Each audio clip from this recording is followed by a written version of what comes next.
The MLB draft starts on Sunday. Who better to talk about it with than Johnny Venezia? You catch him on Breaking Bet, catch him on RotoWire, follow him on Twitter at _JohnnyVTV.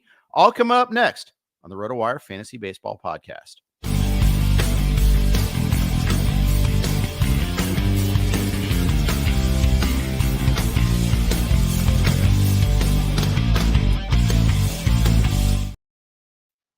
Hey, everybody. Welcome to the RotoWire Fantasy Baseball Podcast. Jeff Erickson here. I'm here with Johnny Venezia, and he does some work for us at RotoWire. He does a lot of his own work. He does Breaking Bet as well.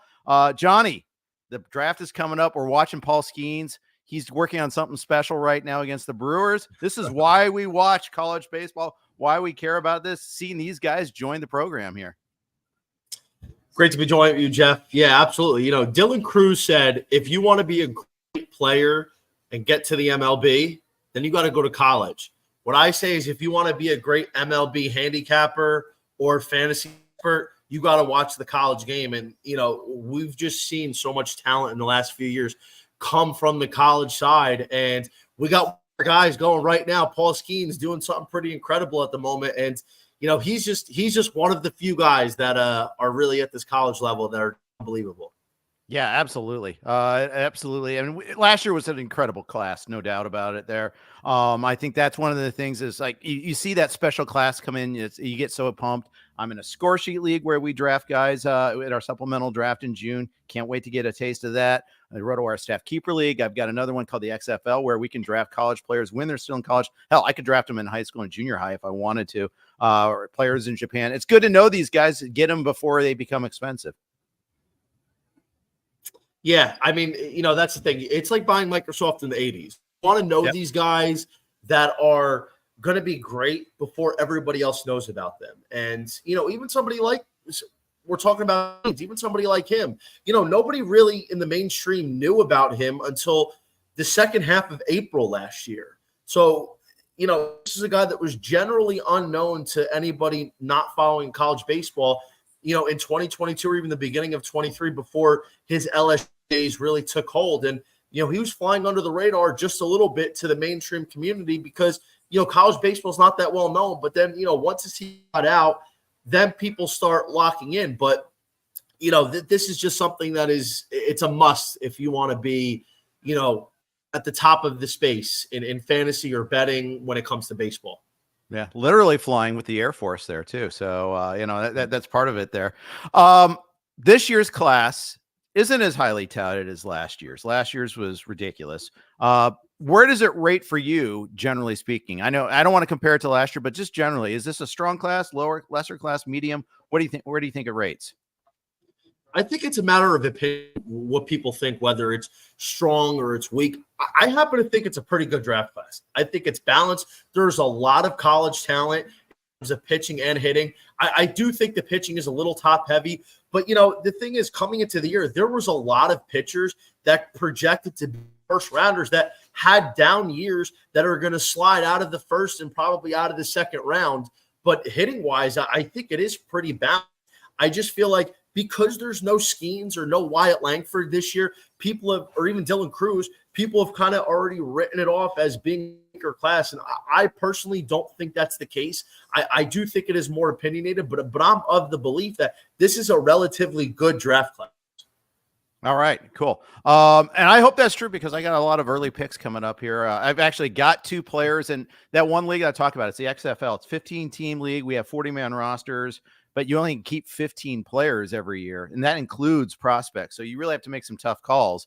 But I have Charlie Condon. I have Hagen Smith. So I'm looking forward to seeing what they can do, whether they can pull that one off. Let's talk real quick there about what you do, how your process. Like, I know you cover a lot of college baseball. You bet college baseball. You bet player props. Tell the people more what you do. Yeah, so, you know, college baseball for me is a full-time thing. Every weekend I'm glued to the TV for 3 or 4 days straight. And, you know, I always watch what the numbers are. Typically, DraftKings is the king of getting the numbers out first. Every book follows after DraftKings. And there are occasions where some books will try to give out their own number. But as soon as DK puts it out, the other books adjust very close to what DraftKings has. And, for me, it's really about understanding its identity. Who do they have pitching? What's the weekend rotation look like? What does their offense look like? And the thing is with college, a lot of it revolves around the eye test and studying, because the information and statistics aren't as available to you as, say, the MLB, where you could log on to ESPN or you could log on to any site and get an in-depth breakdown of what a team players' numbers are, splits. So it requires a lot of homework in order to be able to form a clear, concise opinion that gives you a good idea of how to bet it. Now, Jeff, in all fairness, betting college baseball is so difficult because, in general, as you know, baseball is the highest variance sport we have.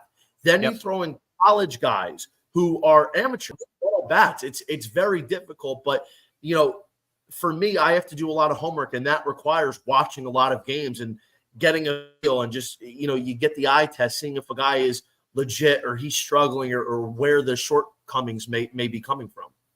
Yeah. And then you have the information gap. I mean, they're not required to tell you everything. Like, we have pretty good reporting in professional sports, but I know playing college fantasy football that, you run into he's not running with the starters this week, or that, something like that, or a suspension that's announced after the game. Well, I'm sure in baseball, it's just the same, trying to get good information like that.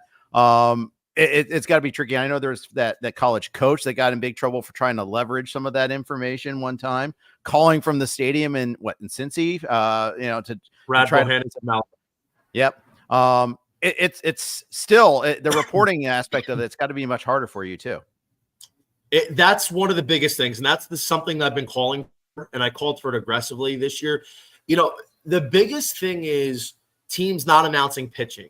Typically, it's not a problem this season where a lot of teams, unless somebody's hurt, you have an idea of what a team's rotation is going to be. And especially in the ACC, like you've seen who a team's been throwing out there week after week.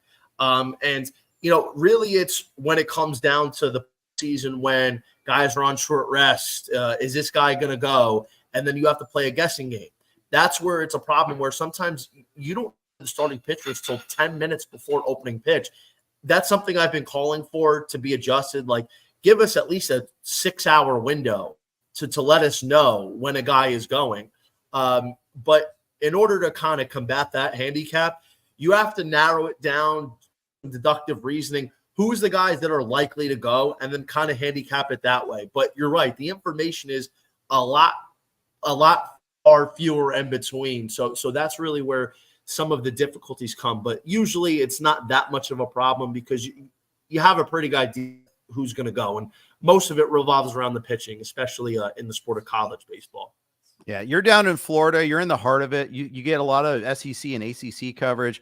When you try to get to like the postseason, then you all of a sudden have players from other conferences trying to figure that out, especially like, the coverage for, formerly the Pac-12, but like the West Coast teams, the Big West, all those teams like Santa Barbara or something like that, trying to get good coverage on them, trying to handicap them has got to even be more difficult too.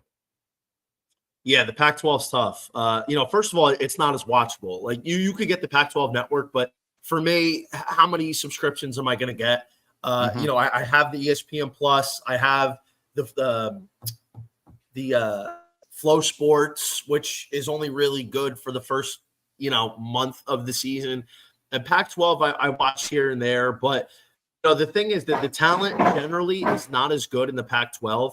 So it is harder to handicap because you get certain guys that are pretty much ahead of the pack. But, it seems like, especially in the Pac-12, there's always chaos after dark. The pitching isn't as good. You don't have like that legitimate ace or closer in the Pac-12 that you do in, say, the SEC or the ACC. Yeah, conference realignment's changed things up. So has the transfer window issues and all that. NIL has changed things. I remember the Pac-12 being a strong conference. Hell, I went to high school in Wichita. I remember Wichita State being awesome every single year in the Valley and all that. And they're not even in the Valley anymore, and they're not nearly as strong as they used to be. But yeah, it's really kind of gravitated to the southeast portion of the country there. A lot, you see like, and when Stanford develops a player, well, he ends up going to Texas A&M. They lose all their players anyhow, so it's tricky for those programs too.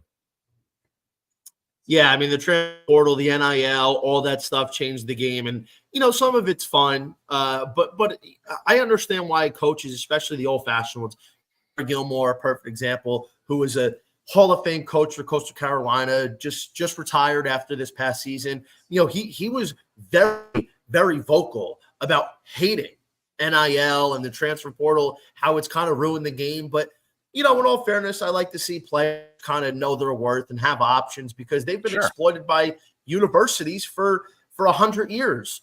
But, Absolutely. it's definitely changed the game. So some of it is good, and otherwise there are bad parts to it. But I think ultimately players are getting what they should be getting, and it's definitely kind of thrown a wrinkle into the betting portion of it as well, because sometimes there's late transfers that can make a difference to coming to a team.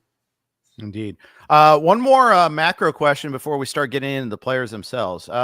If you're doing like a dynasty league or you're doing like a supplemental draft like I'm doing, do you prefer to focus on the guys that can contribute right away? Or are you looking more for like higher ceiling long term? Like, and this is basically a high school versus college question, right? I mean, for the most part there, or maybe hitters versus pitchers. So hitters are going to come quicker than pitchers more often than not.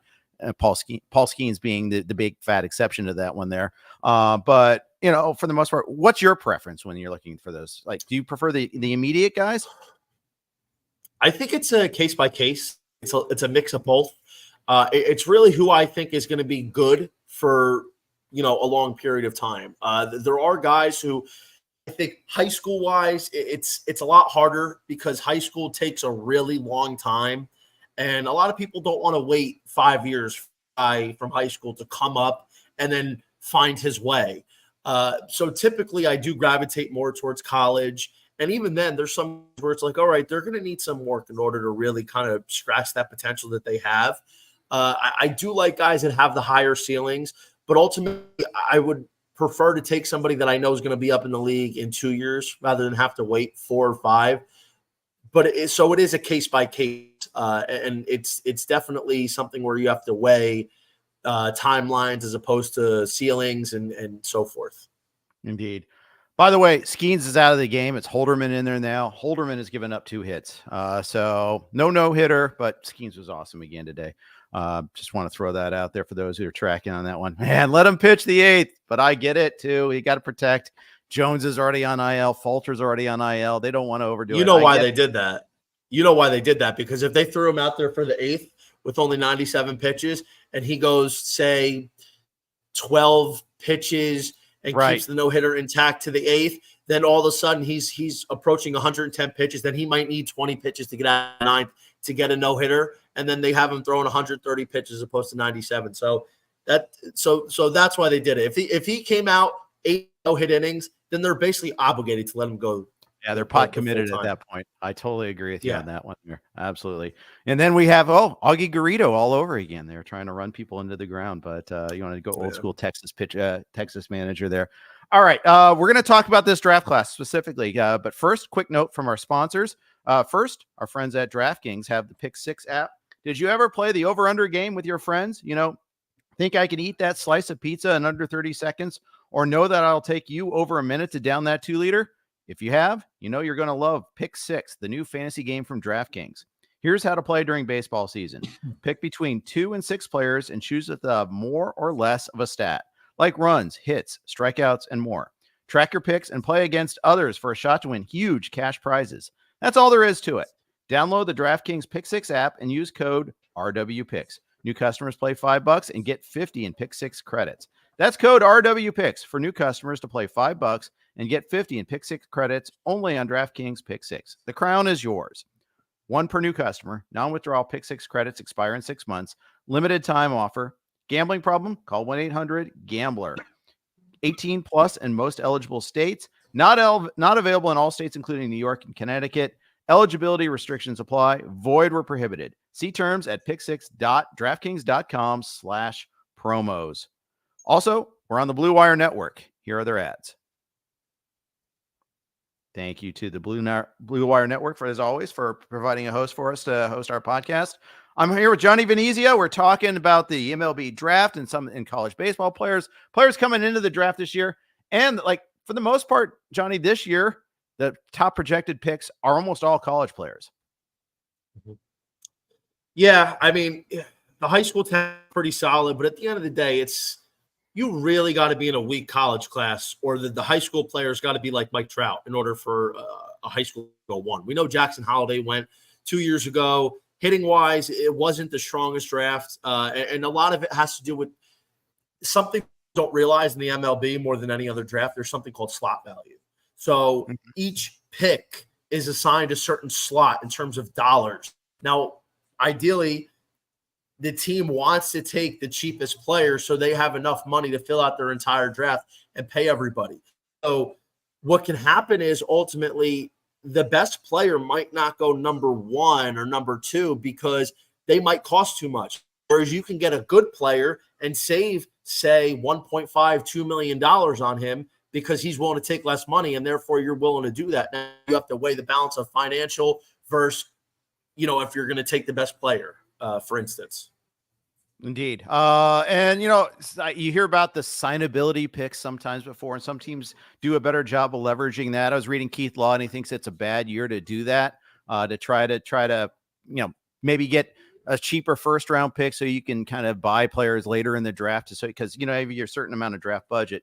He's saying this is kind of a bad year for that. Maybe the depth of the class isn't what it should be, but, that's up for debate, obviously. And like you said before, it depends on what you see and some of the players you like. I think there's a lot of really talented prospects, especially in the first couple rounds. To that point, I wouldn't be skimping. There are guys that are titans in this draft. There are guys that could be MVPs and Cy Young winners. So I would be looking to spend in the first few rounds of this draft, because while you're always able to find talent somewhere down the line in any draft, you have guys that can be impact players early. So I would be looking to break open the bank, and I'm going to name them right now just because we're gonna really get into it momentarily here. But in this first round, with all the talent you have, I would definitely be looking to sign some of these guys, even if it means paying slot value for them.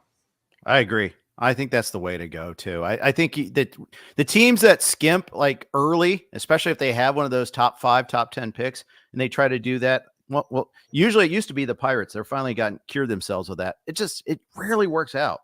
It usually doesn't. So let's just jump into the players themselves. If you're the Cleveland Guardians, who are you taking at number 1 overall? Definitely not Travis Bazzana. I've been talking about this for the entire year. Now, this is not – I'm going to be a little bit long-winded on this one. I'm just going to forewarn you.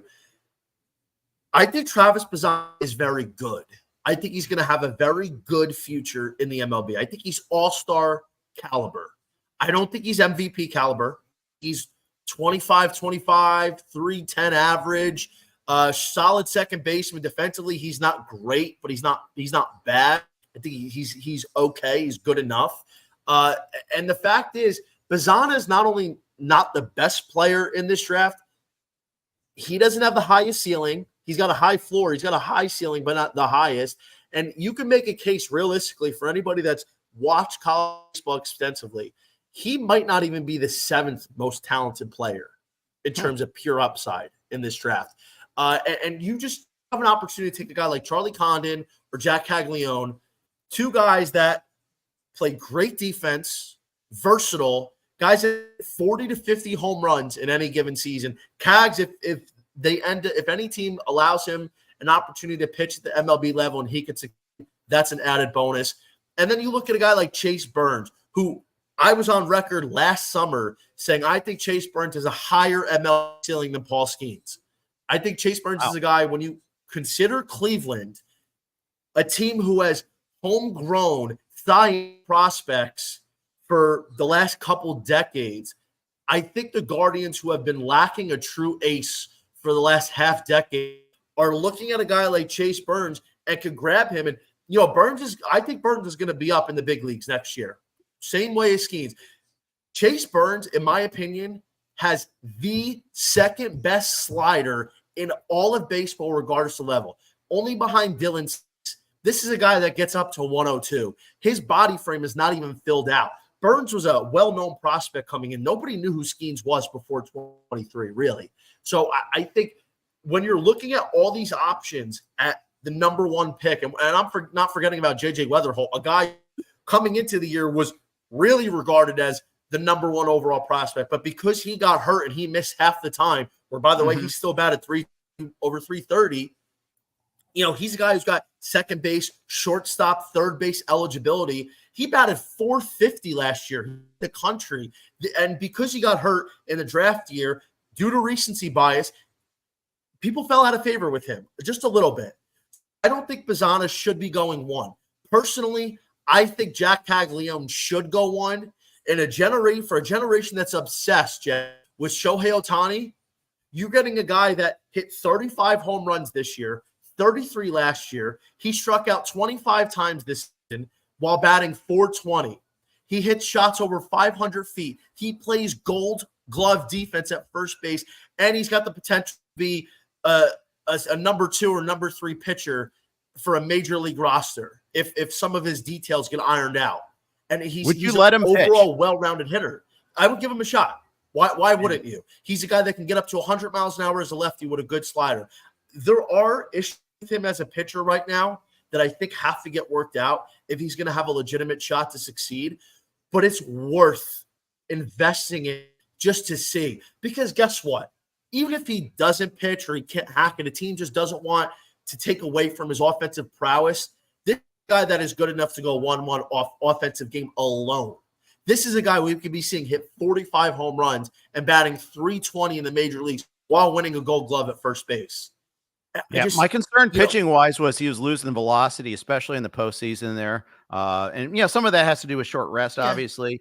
Florida had to play a lot of games. But yeah. I think the velo thing was a little bit of a concern, but it was only 1 or 2 starts towards the end. I'm not going to take too much of that into consideration unless there is an injury. This is a Tommy John in 2021, and when he was a freshman, he only platooned in the field a little bit. He didn't have bats, and he didn't pitch in 2022 in his freshman year because he was coming off TJ.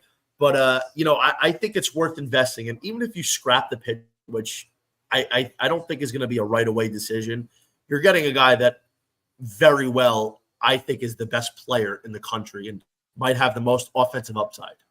I like the leadership that he had too. I really thought, you could just tell personality wise, you from afar, obviously I'm not sitting in the dugout, but from all reports, everything, the way he carried himself, I was impressed with that as well. Yeah, no, absolutely. He has a lot of intangibles. Guys look up to him. And you know what the crazy thing is? This guy, on paper had a chase rate that's a little bit higher, but, I think some of these things are a little arbitrary when you're trying to scout a college player with certain tools. It's different competition. You're using a metal bat, you know what I mean? And these guys aren't even at the level that they're going to be at in a few years. But, to have 25 strikeouts, while hitting 35 home runs and batting basically 420, like he was hitting leadoff, and teams have to pitch to him. They have to pitch to him, and he's still able to just demolish it. He had almost 70 home runs in his first 2 years, in his last 2 years at college level. It just, we don't see guys that have the kind of pure raw power that he has, but then can also have a high tool. You don't see it. Yeah, I agree. I put it this way, I'm a Reds fan. I want to see either Condon or Caglione go 1-2. That's who I want to see. I don't care if they have other guys that can play first. I want the best bat, and those are the 2 best bats in my opinion. You know what's crazy? I don't want Condon, Cags, or Chase Burns to be a Cleveland Guardian, because I personally, it's not for me. I just don't want to see it. Like, because I have some MLB draft bets, like my wallet will want to see it. But if you're talking about like what I would love to see just from like baseball perspective, I would love to see Jack Caglione playing with the Cincinnati Reds. First base, replace that Joey Votto bat. He's a guy in the Great American Ballpark, is 40+ home runs in a lineup with a lot of young talent, and maybe you get some innings out of him around. That's where I would love to see Cags personally. Yeah, that would be a beautiful thing. I would love to see it. Let's talk a little Condon here too. Golden Spikes winner. Man, what a year he had. Just granted that ballpark, it's the ball carries in Georgia, no doubt about that there. But Yeah, still, I mean, it's not like we're using the bats that we used 10 years ago. The bats now are, they're not, they're not like the happy fun ball bats. They're actually, they're not wood, but they're also not the same like triple wall like we used to have like 10 years ago. But I'm impressed with what he did. What does he look like defensively? Is he third base? Is he outfield? Where does he project eventually?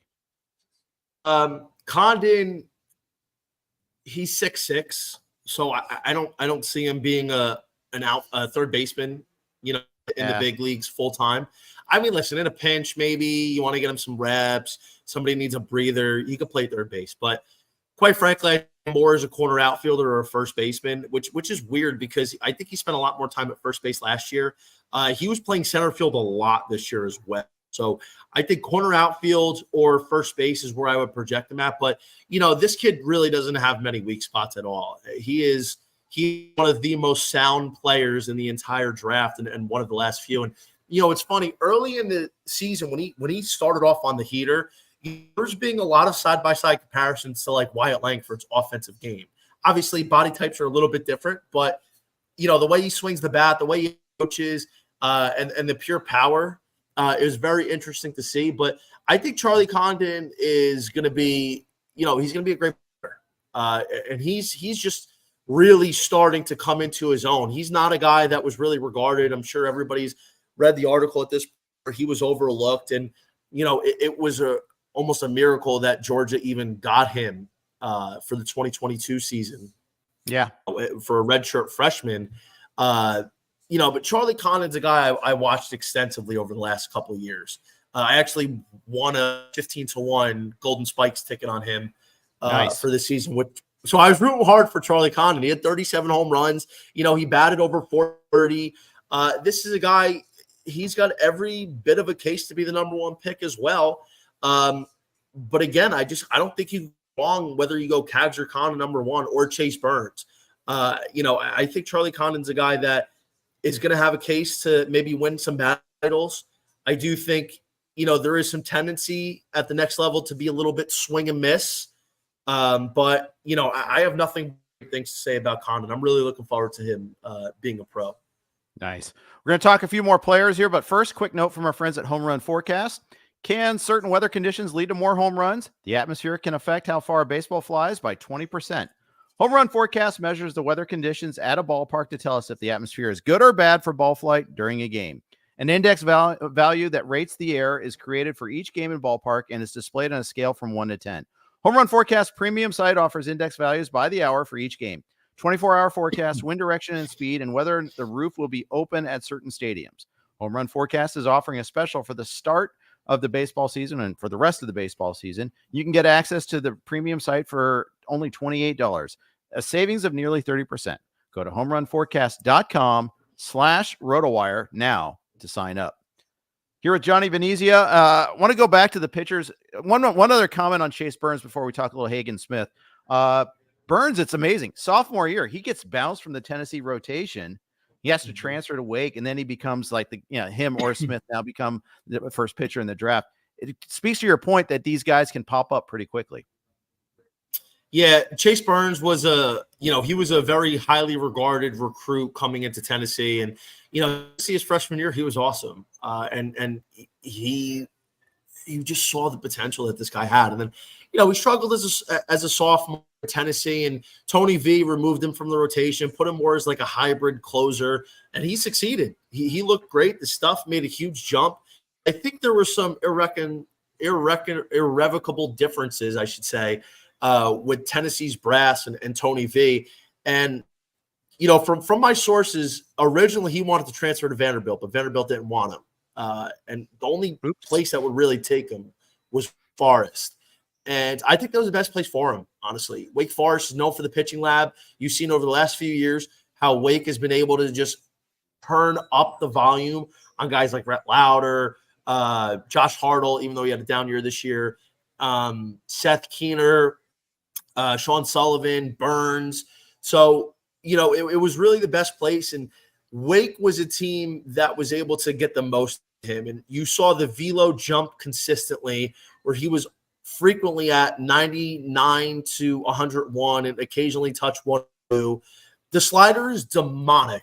That's the only way to describe it. If you haven't seen Chase Burns' slider, I would recommend going to watch some of his highlights. I'm not kidding. It is the most aggressive 12-6 slider that you'll see outside of maybe Dylan Cease, but he's playing it off of a 101-mile-an-hour fastball. So you have 101 coming at you, and then you have a 90-mile-an-hour slider starting on the same plane and then just falling on the table. But he's also got the curve and the change, electric strikeouts, but he really dialed back on the walks.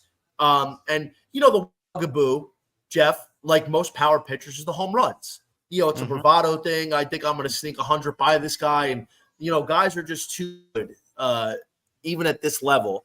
But I think feeling-wise, Chase Burns might be better than Paul Skeens. He's got more pitches that's a little bit more developed. I think his fastball slider combination is better. And the thing is, like, you look at Skeens, for instance, his frame's filled. He's 6'6", 240. He's not going to get much bigger. Burns is maybe 6'3", 215. This is going to fill out. And the one thing with Burns is right now he's more of a max effort guy. Like every pitch is max effort. But as he gets stronger and as he develops more, he's going to be able to sit 100, 101. And it's not going to be as much of a max effort. And this guy's just only get better. He's an electric factory on the mound. And while I think Hagen Smith was the best college pitcher this year, I think Burns is the highest ceiling. So I think he is capable of going 1-1, but, selfishly, I want to see him go to Colorado, even though it's a tough place to pitch, only because he would rejoin forces with my boy Chase Dollander, Dolly. It'd be the Chase brothers from Tennessee together again in the same rotation. That would be a disgusting 1-2 punch over the next decade. Knowing the pace-eating Rockies, though, they'll be in the same rotation in Double-A for like 3 years from now or something like that because of the way they're slow-rolling Dollander. But it's sickening to me. That's my boy. Dolly is my boy. Like Wyatt Langford's my guy for sure, but like Dolly was the original guy for me. And honestly, he was the guy that was supposed to be Paul. He was supposed to be the number one pick coming into 23. He had a little bit of a down year, and because of that, they kind of lost favor. But Dolly was the projected best pitcher in the draft coming into the 2023 season. And, Paul Skeens kind of stole the thunder, but Dolly could be every bit as good as Paul Skeens. And, he's another guy that's frame's not filled out. He's got a little bit of improvements and tweaks to make, but it's there, man. It's there. Yeah. Well, it's a shame he's in Colorado. That's all I'm going to say. I just hate that whole organization. Let's move on. Hagen Smith. I've seen the Chris Sale comps. I've seen both in terms of his delivery, obviously the frame, lefty, throws hard, had a great year. I know sometimes there's some concern about his command, especially deep into games. What's your take on Hagen Smith? Love Hagen Smith. He was an ATM this year. Backed him every single week. I backed him. This is a guy that, despite the lack of run support, where every Thursday or Friday night when I would bet him, I knew the likelihood is he might only get 1, 2, or 3 runs, and I'm still firing because he's that good. Hagen Smith is, he's the best pitcher in college this year, like throughout the whole season. And, it's a lefty that's 100, 101 with an unreal slider. I do think in order to keep succeeding at this level, he's got to really develop that third pitch. He tries to get the changeup in there a little bit, but primarily he's a 2-pitch guy. I think Hagen Smith is a guy that's going to succeed in the pro level if he continues to develop. But, I feel like he's more of like I would say a later mid first round or 10 pick. I don't think he's Chris Sale, though. I think Chris Sale's Jamie Arnold. Jamie Arnold's going to be the number one pitcher off the board next summer. That's true Chris Sale. But I'm a big fan of Hagen Smith. Followed him the last couple of years, and he made an unreal jump too because he just had a lot of stuff in 2023. But in 24, he put it all together, and he showed that he's a Cy Young kind of guy, at least at the college level. Months behind asked about Nick Kurtz. I wanted to ask about him and JJ Weatherholt, two guys that got hurt. Possibly could have been 1.1s, but probably won't be now. Yeah, Nick Kurtz he's the real deal, man. He really is. I had a chance to see Wake Forest in the 2023 season. I went to Wake for the Super Regionals at Alabama, and he's a behemoth. I mean, he checks a lot of boxes. Another guy that you can make a case, he's the best first baseman defensively in the class. Tons of power, 6'5" frame. Again, that's not filled out yet. So he's only get bigger and stronger. I would say the one concern is the swing and miss, but he does walk a lot. He gets on base a ton. So, there's nothing but upside for Nick Kurtz. Originally coming into the season, but Cincinnati was going to be a great place for him. And I think ultimately Kurtz is a guy that has maybe somewhat due to the injury fallen a little bit out of favor. And for the people that are looking at betting it, his number was 11.5 draft position, which is ridiculous. I got it at, I think, -120 and it's ballooned to -170. If a team lets him out of the top 10, that's egregious. I see Nick Kurtz probably going somewhere in the top 8 just because of he's a guy that's 35 to 40 home run potential in the big leagues while batting clean over 300 and winning a Gold Glove. So Nick Kurtz is a guy that I have a lot of hopes on. There's not many players in this draft that's got a higher potential than Nicky Nukes. All right. JJ Weatherholt, West Virginia second baseman, another guy that could have been 1.1. He's had 2 major hamstring injuries. That might, ding him a little bit. What are your thoughts on him? I think Weatherholt he's unbelievable. I mean, he's one of the best. He might be the best pure hitter in the draft when you consider just hit tool. Solid in the field, but now the fact is he moved over from second to third, from second base last year to shortstop this year. So he's got the shortstop eligibility, which we know for ball clubs is huge. And he's got power, great speed. I think if you look at what he did in 2023, batting .449, 36 steals, 19 home runs, you're seeing a guy that's close to being a 5-tool player. And I think JJ Weatherholt is a guy that does have a case to be the number 1 overall pick. Defensive versatility with a really good offensive prowess. JJ Weatherholt's a guy that I've been paying attention to for the last few years, and I really love what I see from him. I think this is a guy that is definitely one of the 5 or 6 best players in the country. And unfortunately, because of the injury, like you said, that might ding him a little bit, Jeff. And it's unfortunate, but, at the end of the day, this is a tough draft because you have 5 or 6 or 7 guys in the top 10 from the college side that it's hard to make up your mind. But at the end of the day, I don't think any of these guys you take, you can really miss. Yeah. I got one more college player to ask, and then we'll kind of dig a little deeper after that. Braden Montgomery, Texas A&M, transferred from Stanford. It worked out pretty well for him, suffice to say. What's your take on him? Beaumont, I think the broken ankle that he suffered against Oregon in the Super Regionals is going to impact his draft stock a touch, not too dramatic. Switch hitter, tons of power, has an absolute cannon in right field. A guy that they tried out pitching a couple innings. He's not a guy that's going to pitch in the pros, most likely. But offensively, this is a guy that is definitely top 10, top 7. Is going to be a big asset for any ball club because, the fact is he was a star at Stanford. When he transferred to Texas A&M, he hit a whole new gear. Yeah. He a level that brought him into the conversation to even be a top 5, top 3 player pre-injury. Now, granted, a lot of his offensive numbers you have to credit with the lineup he was in. Look who was hitting in front of him. You have Gavin Graham, who's going to be a top 10 pick in 2026, and you have my boy Jace Lavalette, the college Matt Olson, who I have mocked as the number 1 pick in 2026. 25. That's who's hitting ahead of him this year. So some of it has to do with that. But this guy he's a star. He is an absolute superstar, and another one that I'm expecting to have a very good MLB career. Let's move outside of the top 10, top 15, guys that are obvious. Like, who are some of your favorite draft sleepers from this class? Some guys that may have to do a little digging on. We're not talking like 20th round or 15th round or anything like that, but just someone that maybe not so obvious as some of your favorite top prospects.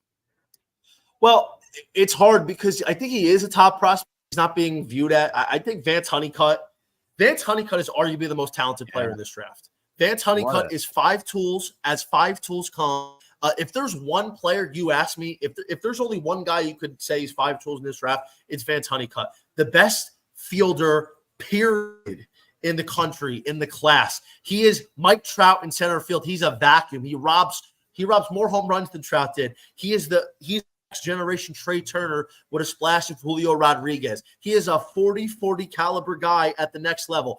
But what's the one bugaboo that's going to keep him going 1-1 or possibly even top 10?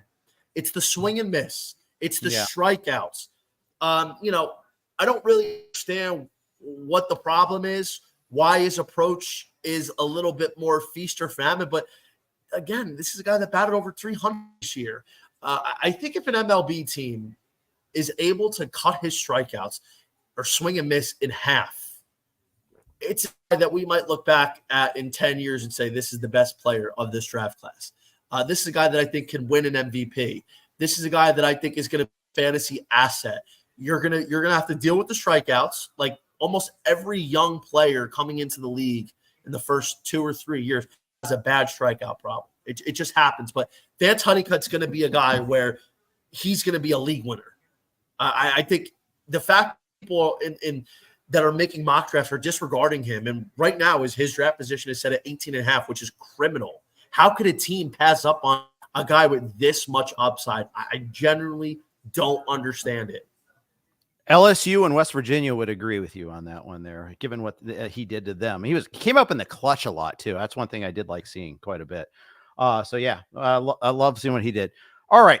On the other, we got to go a little negative here.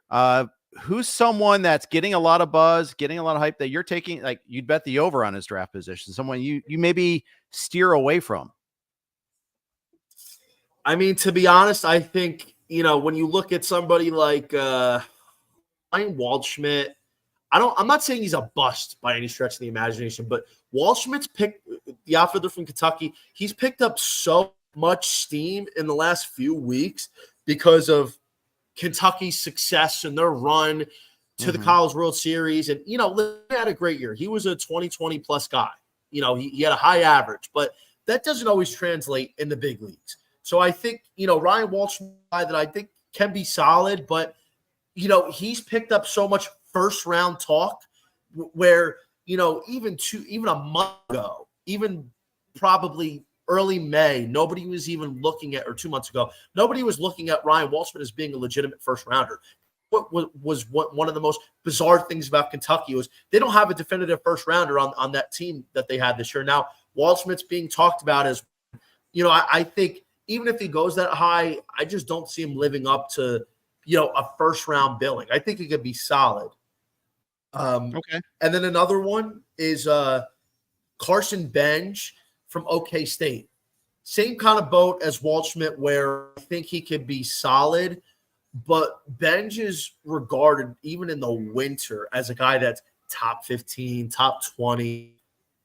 I personally don't see it. I think he's a solid bat with some power. He's slotted in as the Sunday guy in the rotation, but I don't think he's going to be a two-way guy in the big leagues. And I think he's a solid outfielder. So I'm not expecting as much production on Bench as to say he's going to be a first-round pick, if that makes sense. Yeah, it does. It does. And sometimes I kind of wonder, like, okay, because they are potentially two-way players, does that slow their development?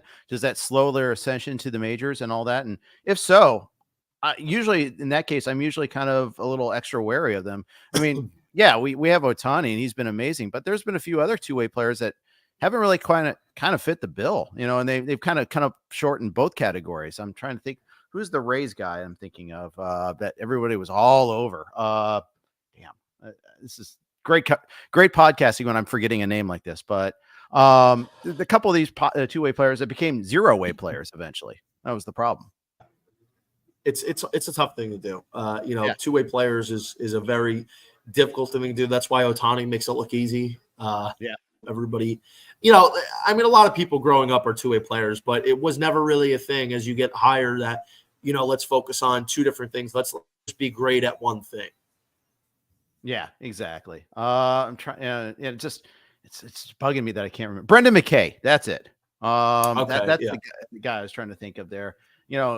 Hasn't made his major league debut in 2019. He's out of baseball now, I think. But he's a guy that just never developed. And of course, you run the risk of getting an arm injury as a pitcher, and you're trying to do that as well. And I don't know. It seems like it's a harder path to take there. Any other names we should look for? Anybody like digging a little deeper? Anybody else that you're looking forward to? Any other action you got? Any other draft futures that you're going to be looking for? Yeah, I got to talk about him because this is a guy that I've been on since day one. I tweet about him every single time he starts. Jurrangelo Cijntje, the switch pitcher from Mississippi State. This is a guy that I was all over in 2023. I loved watching him pitch, but it was so glaring that he had so many issues. He got dropped from the rotation. He ended up having a bad year. And then I felt like he was going to take this year.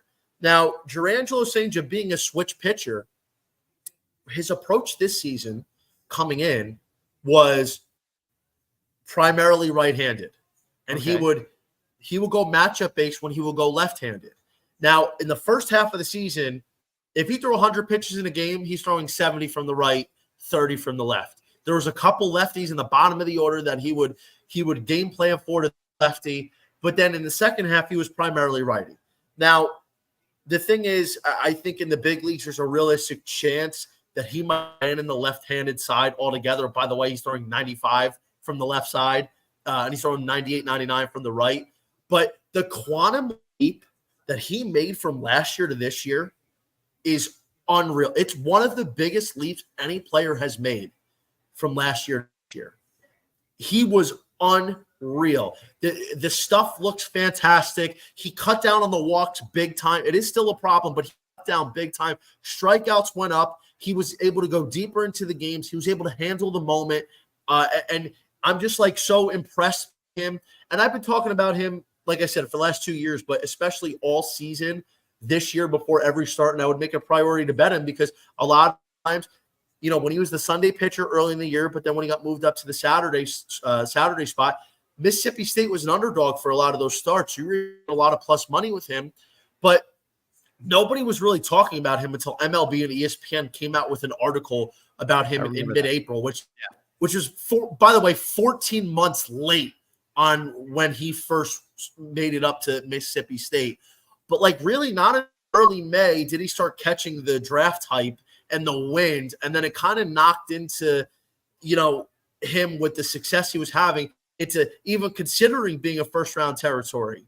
And now he's being regarded as possibly the fourth best pitcher in the entire big board. And the thing is, I'm expecting a lot from him. And by the way, Jeff, this kid is a freak athlete. 2 separate occasions when he's had to get over to cover first base and the throw was a little short. He did full splits coming out of the sprint. Jeez. Full splits while catching the baseball. The athleticism of this kid who's only 5'11", 200 pounds is ridiculous.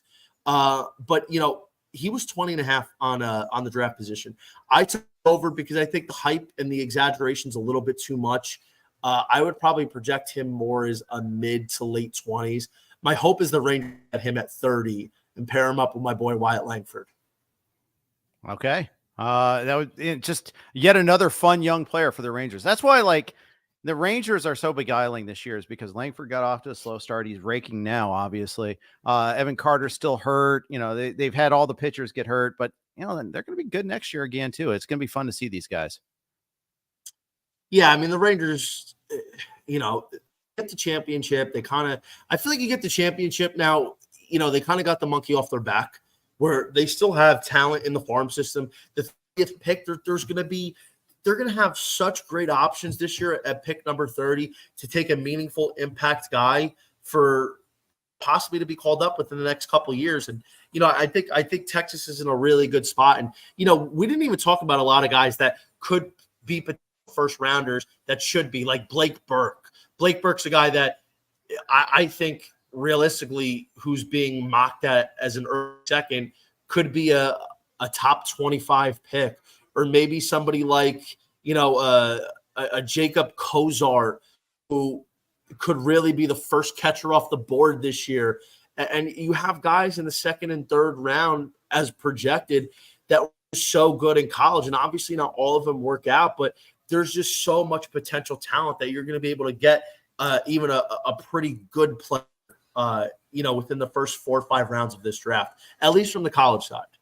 Yep. And I can't wait to see it there. It's going to be awesome. Johnny, great stuff. I know we could have gone on for a lot longer, a lot more players to talk about, but I know you've got your stuff to do. I've got mine. And, I can't wait just to see all the drafts. I really appreciate all your expertise and your enthusiasm. Really, thank you so much for coming on. Oh, I appreciate you having me, man. It's always great to do this. And I'll tell you, man, if you're down Sunday for the first round, if you want to do a live show, get at me. While we watch the picks go on and kind of do a live reaction, just hit your boy up, because I'm looking to do that. All right, you guys should take him up on that. I'm going to be in Vegas, so I'm not going to be doing any sort of shows live or otherwise. But you know what? I'll be looking forward to seeing your work on that. Make sure to check out Breaking Bad. He had a podcast yesterday too. So check that out as well. Some good stuff there more about the draft coverage. Breaking Bed is the name of the podcast. Follow Johnny on Twitter @_JohnnyBTV. And of course, check out his work here on RotoWire. Thanks everybody for tuning in. Thanks to DraftKings for their Pick 6 sponsorship, as well as Home Run Forecast. Tune in tomorrow. We got 2-star starters, or just starting pitchers. There weren't going to be any 2-star starters next week, but Clay and Todd will be at you nonetheless tomorrow. Tune in. Thanks for listening to RotoWire.